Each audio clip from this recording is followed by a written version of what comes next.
Em dic Lluís Estopinyan, soc artista visual, treballo en pintura i fotografia, tècniques analògiques i estic fent residència aquí a l'Espai d'Arts de Reconvert. Estic desenvolupant el projecte Simultàneus, que engloba diferents línies de treball al voltant dels conceptes d'espai i temps en fotografia. Fa anys que treballo en base a material analògic, antic i anònim sobre els conceptes d'identitat i memòria.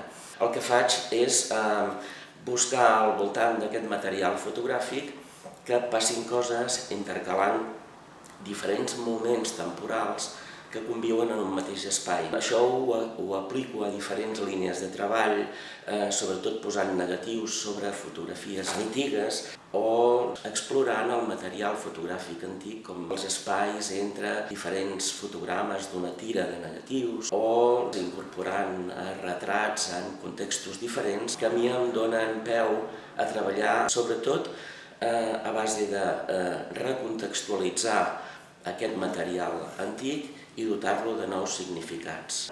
Per mi això és una metàfora de lo inabastable que és la realitat, la manera com n'és de difícil poder percebre les coses tal com són.